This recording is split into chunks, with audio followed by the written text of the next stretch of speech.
Ahojte, vítajte naspäť a asi aj sám seba vítam naspäť na mojom YouTube kanáli. A áno, pokúsim sa vám natáčať znovu pravidelne a pokúsim sa tu byť proste aktívnejšia, pretože za posledné 2 roky to bolo také všelijaké, ale už cítim, že už by som sa mohla tomu venovať, že som teraz v bode, kedy sa tomu môžem venovať tak vážnejšie.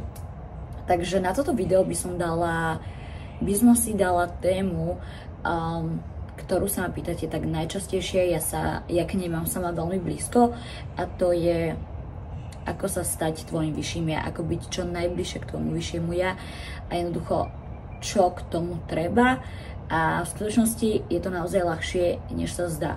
Samozrejme, ak pozeráš toto video asi momentálne v bode, v ktorom úplne nechceš byť, asi skôr tak, povedala by som, vibračne nižšie, tak možno sa ti niektoré slova budú počúvať ťažšie a potom aj ťažšie aplikovať, ale hovorím ti, že z toho bodu, kde si, sa vieš dostať, aj keď ti to môže ísť jedným uchom dnu a druhým von. Ja sama som bola v tomto bode ešte nie úplne tak dávno, ale vďaka tomuto ti viem ešte bližšie poskytnúť nejaké kroky a hádame nejak pomôcť.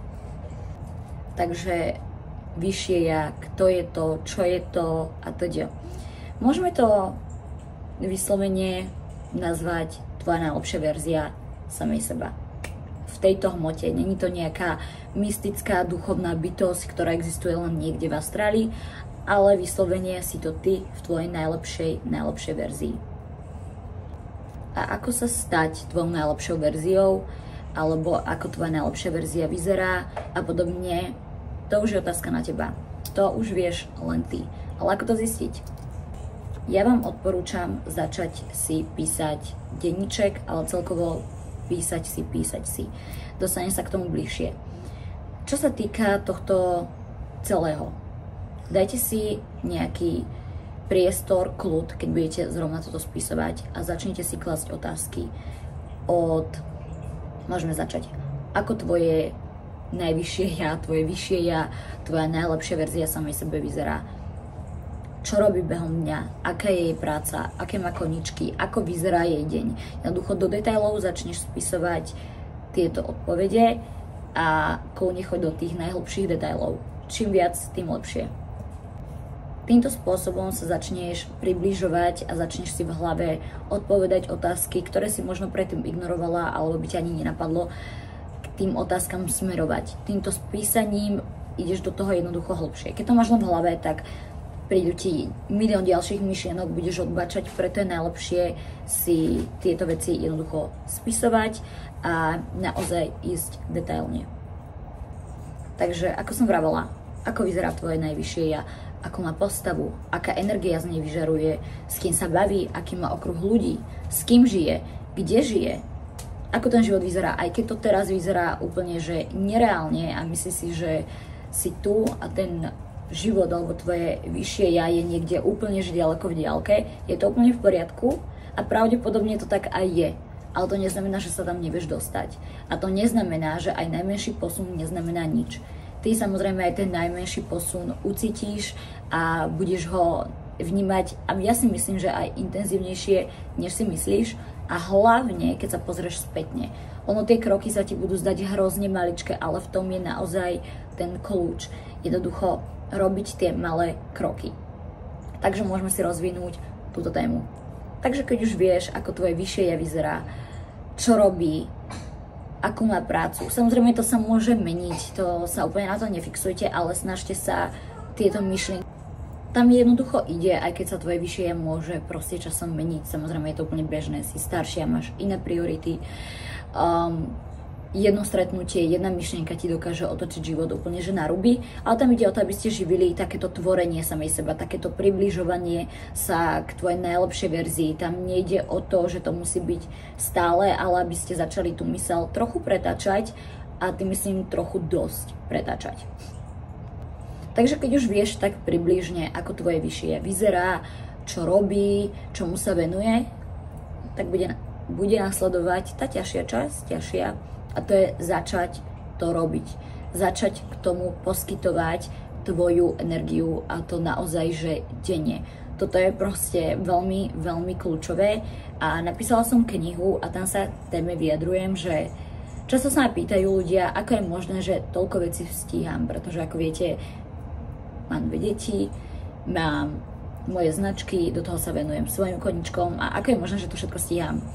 Túto techniku môžeme nazvať okienka. Za jeden deň si dajte, každého okienka sú iné, moje okienka sú napríklad moja kreativita, môj napríklad nový projekt, samozrejme deti, fitko a moja práca. Hej, ja mám tieto okienka.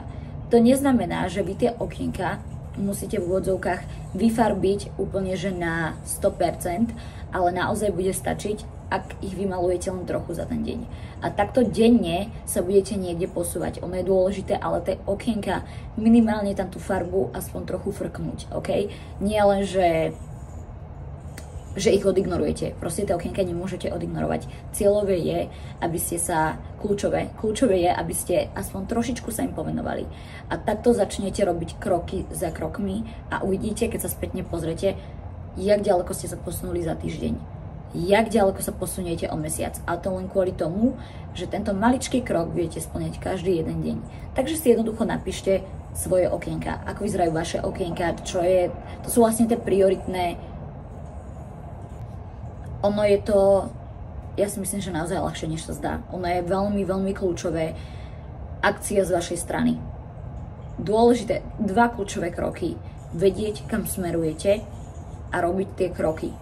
A či sa vám to zdá v tomto bode úplne, že nereálne, nie je to možné a ste v úplne inom bode, ja vám prisahám, že o pol roka, ak budete toto, keď začnete to celé plniť, začnete to robiť, tak uvidíte, akými rýchlymi krokmi sa začnete posúvať vpred k tomu vyššiemu ja, len musíte si naozaj vyzadať smer, tam je to veľmi, veľmi kľúčové a tie okienka vyplňať denne.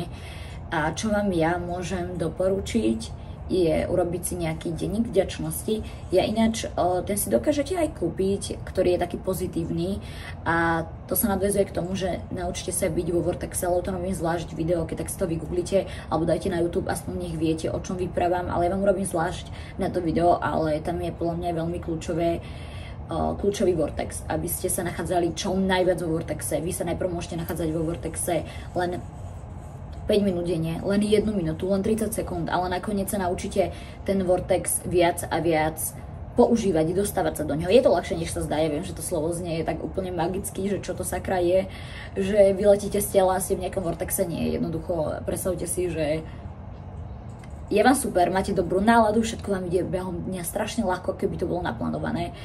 A to je Vortex, ok, o tom urobím ďalšie video. Takže toto je kľúčové a mne osobne, čo ešte pomáha, je modliť sa a viera k zdroju, k Bohu, každý to nazve ako chce.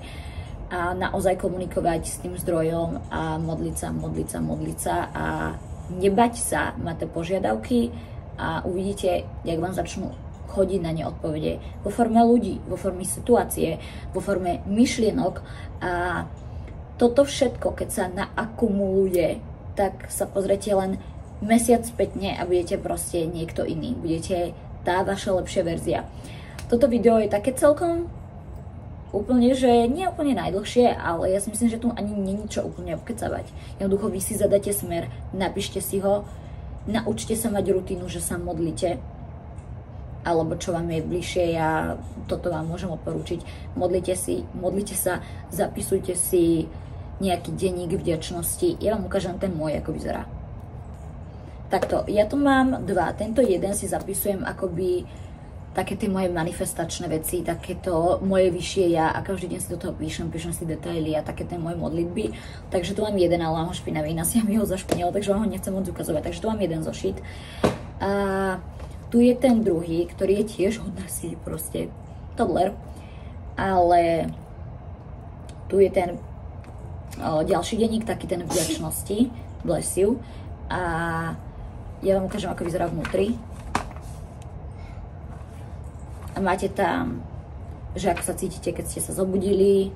Toto mi dneska urobí dobrý deň, som šťastná, že a dáva vás to do tej vyššej vibrácie. Jednoducho pocit vďačnosti, šťastia, radosti je jednoducho sú vyššie vibrácie. A vy už jak sa zobudíte, si už ten deň naštartujete a potom tu máte na konci dňa, že si zapíšete, že milujem, čo sa mi stalo za ten dnešok, aj keď sú to tie najmenšie veci. Wow, mám strechu nad hlavou, wow, mám čo jesť a jednoducho tá energia, tá vďačnosť robí divy. Hlavne, ak trpíte depresiami, úzkostiami, ak si z tohto videa máte zobrať jedno a začnete sa zapisovať. Ďalšie tam je, dneska som sa naučila, dneska som vďačná za odrazy pochopenia za ten daný deň. Takže to vám veľmi odporúčam. A vlastne keď všetky tieto dobré veci naakumulujete, tak jasné, že budú mať výsledky. Neexistuje, že by nemali výsledky. Vy prirodzene začnete vibrovať úplne inak. Bude to z vás cítiť, bude to z vás vidieť. A vaše vyššie ja je vaša proste úplne vysoko vibračná verzia. Takže asi toľko k tomu. A teším sa na ďalšie video. A ak kúkam kade tade, tak mám len pekný výhľad, takže sa pozerám na ňo. Ešte si musím znovu zvyknúť na to, že toto je YouTube, tu sa to robí poriadne, tu sa pozerá do kamery a dajte odber a ak sa vám páčilo, znovu, ak sa vám páčilo video, dajte mi like, či tak nejak sa to hovorí. Takže, jo, bye!